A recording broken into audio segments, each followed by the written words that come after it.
ರಾಜ್ಯ ಕಾಂಗ್ರೆಸ್ನಲ್ಲಿ ಒಳಬೇಗುದಿ ವಾರ್ ನಿಲ್ತಾ ಇಲ್ಲ. ಸಿಎಂ ವರ್ಸಸ್ ಡಿಸಿಎಂ, ಸಚಿವರು ವರ್ಸಸ್ ಶಾಸಕರು. ಸಿದ್ದರಾಮಯ್ಯ ಡಿಕೆಶಿ ಬಣಗಳ ನಡುವೆ ಬೇಗುದಿ ದಿನೇ ದಿನೇ ಜಾಸ್ತಿ ಆಗ್ತಾನೆ ಇದೆ. ಸಚಿವರ ಕಾರ್ಯವೈಖರಿ ವಿರುದ್ಧ ಸ್ವಪಕ್ಷೀಯರು ಕಿಡಿಕಾರ್ತಾ ಇದ್ದಾರೆ. ಸ್ವಪಕ್ಷೀಯರ ಗುದ್ದಾಟ ಇದೀಗ ವರಿಷ್ಠರಿಗೆ ಟೆನ್ಷನ್. ಸುರ್ಜೇವಾಲಾ ಅವರು ಮೂರನೇ ಹಂತದಲ್ಲಿ ಮತ್ತೆ ಮೀಟಿಂಗ್ ಅನ್ನ ಏನು ಪ್ರಾರಂಭ ಮಾಡಿದ್ದಾರೆ, 1-to-1 ಮೀಟಿಂಗ್ ಅನ್ನ ನಡೆಸ್ತಾ ಇದ್ದಾರೆ. ಮೊದಲ ಹಂತದಲ್ಲಿ ಮತ್ತು ಎರಡನೇ ಹಂತದಲ್ಲಿ ಶಾಸಕರ ಜೊತೆಯಲ್ಲಿ ಮೀಟಿಂಗ್ ಅನ್ನ ನಡೆಸಿದ್ರು. ಈಗ ಮೂರನೇ ಹಂತದಲ್ಲಿ ಸಚಿವರ ಜೊತೆಯಲ್ಲಿ ಸುರ್ಜೇವಾಲಾ 1-to-1 ಮೀಟಿಂಗ್ ಅನ್ನ ನಡೆಸ್ತಾ ಇದ್ದಾರೆ. ಶಾಸಕರಿಂದ ಕೇಳಿದಂತಹ ಎಲ್ಲ ಅಹವಾಲುಗಳನ್ನ ಇಟ್ಟುಕೊಂಡು ಸಚಿವರ ಬಳಿಯಲ್ಲಿ 1-to-1 ಮೀಟಿಂಗ್ ಅನ್ನ ನಡೆಸ್ತಾ ಇದ್ದಾರೆ. ಸಚಿವರ ಕಾರ್ಯವೈಖರಿಯನ್ನ ಪ್ರಶ್ನೆ ಮಾಡ್ತಾ ಇದ್ದಾರೆ.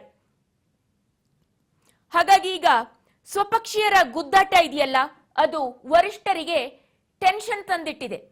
ಒಂದ್ ಕಡೆ ಹೇಳ್ತಾ ಇದ್ದಾರೆ, ಸುರ್ಜೇವಾಲಾ ಅವರ ಮೀಟಿಂಗ್ ನಿಂದಾನೇ ಈ ಒಂದು ಟೆನ್ಷನ್ ಇನ್ನಷ್ಟು ಜಾಸ್ತಿ ಆಗ್ತಾ ಇದೆ ಅಂತ ಹೇಳ್ತಾ ಇದ್ದಾರೆ. ಯಾಕೆಂದ್ರೆ ಸಿದ್ದರಾಮಯ್ಯ ಮತ್ತು ಸಚಿವ ಸಂಪುಟ ನೋಡ್ಕೊಳ್ತಾ ಇತ್ತು, ದೆಹಲಿಯಿಂದ ಬಂದಂತಹ ನಾಯಕರು ಇಲ್ಲಿ ಮೂಗ್ ತೂರಿಸ್ತಾ ಇದ್ದಾರೆ ಎಲ್ಲದರಲ್ಲೂ ಆಗಿದೆ ಅನ್ನುವಂಥದ್ದು ಕೆಲವರ ಅಭಿಪ್ರಾಯ ಆಗಿರುವಂತದ್ದು. ಅದಕ್ಕಾಗಿನೇ ಒಂದು ತಮ್ಮ ದೂರುಗಳನ್ನ ಹೇಳ್ಕೊಳ್ಳುವವರ ಸಂಖ್ಯೆ ಕೂಡ ಜಾಸ್ತಿ ಆಗ್ತಾ ಇದೆ.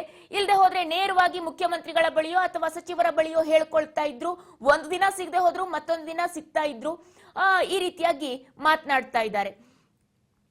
ಇನ್ನು ಸಿದ್ದರಾಮಯ್ಯ ಮತ್ತು ಡಿಕೆಶಿ ನಡುವೆ ಬಣ ಅವರವರದ್ದೇ ಆದ ಬಣಗಳಿದೆ, ಅವರವರದ್ದೇ ಆದ ಫಾಲೋವರ್ಸ್ ಇದ್ದಾರೆ. ಡಿಕೆಶಿ ಮುಖ್ಯಮಂತ್ರಿ ಆಗ್ಬೇಕು ಅನ್ನುವಂತಹ ಗುಂಪು ಒಂದಷ್ಟಿದೆ. ಇನ್ನು ಸಿದ್ದರಾಮಯ್ಯ ಬಣದಲ್ಲೂ ಕೂಡ